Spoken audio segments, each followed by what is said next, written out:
Colombey, les deux églises, s'est réveillé ce matin dans une ambiance festive. Et pour cause, le village a accueilli comme depuis 3 ans le départ de la course cycliste Paris 3. Une première mise en lumière sportive pour Colombey avant 2 autres événements prévus dans les prochaines semaines. On commence par le Paris 3, donc c'est un coup de projecteur qui est déjà au niveau régional. Ensuite c'est la flamme olympique qui arrive, donc là ça revêt un caractère national. Et puis avec le Tour de France, c'est le caractère international, bien évidemment. Donc les retombées, on les a immédiatement par la fréquentation du public, comme vous le voyez aujourd'hui ici. Mais clairement, on a des retombées a posteriori, parce que quand on met un coup de projecteur comme ça dans 90 pays dans le monde, comme ça va être le cas pour le Tour de France, avec des images toujours absolument soignées, voilà, ça met en valeur le patrimoine, ça donne envie aux touristes de venir. Et puis la France, c'est pas que Paris. Voilà. Le public haut-marnais était au rendez-vous ce matin, notamment les passionnés de vélo qui ont pu apercevoir et applaudir les 165 coureurs du jour.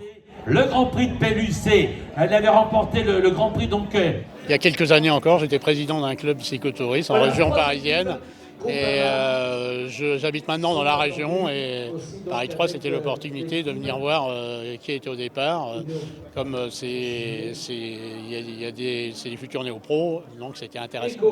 Je suis venu spécialement à Paris 3, c'est parce que j'adore le vélo. Ça fait des années que je fais du vélo, j'adore le sport.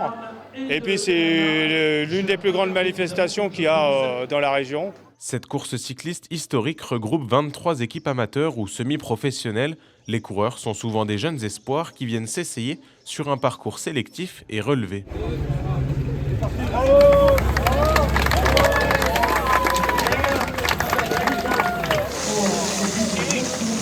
On a des difficultés très rapidement, la côte de Seix-Fontaine qui arrive au bout de 20 km.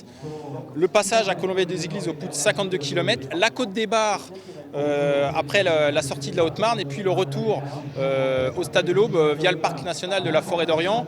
Donc c'est un parcours qui est très difficile et depuis 2 ans, le coureur qui gagne est soit professionnel, soit passe professionnel dans la foulée.